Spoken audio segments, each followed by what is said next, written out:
স্ত্রীর মৃত্যুকে ঘিরে চলমান আলোচনার মধ্যে সামাজিক মাধ্যমে দীর্ঘ এক পোস্টে নিজের বক্তব্য তুলে ধরেছেন অভিনেতা জাহের আলভী। তিনি দাবি করেছেন, ঘটনার সুষ্ঠু তদন্ত হলে বেশ কিছু গুরুত্বপূর্ণ তথ্য সামনে আসতে পারে এবং সেগুলো খতিয়ে দেখার জন্য সাংবাদিক ও সাধারণ মানুষের প্রতি আহ্বান জানিয়েছেন।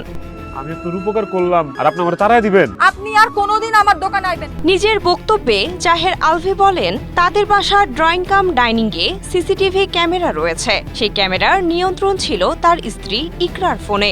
ইকরার ফোন বর্তমানে পুলিশের হেফাজতে রয়েছে এবং ফরেনসিক পরীক্ষার জন্য পাঠানো হয়েছে।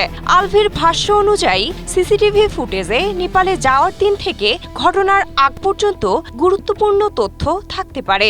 আমি ভুল করে ফেলছি প্রিয়া, আমার ভুল হয়ে গেছে। জাহের আলভীর দাবি, তিনি নেপালে যাওয়ার পর 25, 26 ও 27 তারিখ সন্ধ্যায় তার বাসায় ইকরার কয়েকজন বন্ধু ও বান্ধবী আসেন। ওই সময় বাসায় ধূমপান, মাদক সেবনের ঘটনাও ঘটে।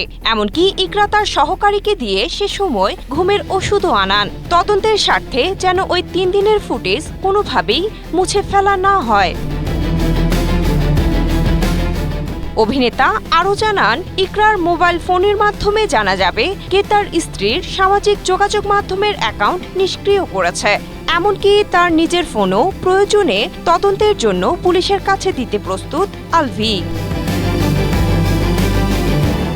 আলভী তার পোস্টে উল্লেখ করেন, যদি ঘটনার আগের রাতে মাদক সেবন করা হয়ে থাকে তবে তা পোস্টমর্টেম রিপোর্টে আসার কথা। সবশেষে অভিনেতা লেখেন, যদি তার বিরুদ্ধে আইনি ব্যবস্থা নেওয়া হয় তবে তিনি আইনের প্রতি সম্মান রেখে তা মেনে নেবেন। তবে তিনি চান পুরো ঘটনাটি নিরপেক্ষভাবে তদন্ত করা হোক এবং সব তথ্য প্রমাণ যাচাই করা হোক। ছোট পর্দার অভিনেতা জাহের আলভীর স্ত্রী আফরা ইবনাত ইকরা 28 ফেব্রুয়ারি রাজধানীর মিরপুর ডিওএইচএসে নিজ বাসায় আত্মহত্যা করেন। 1 মার্চ ময়মনসিংহে তার নানা বাড়ির পারিবারিক কবরস্থানে তাকে চিরনিদ্রায় শায়িত করা হয়। Sinthia Aktari, Asia post.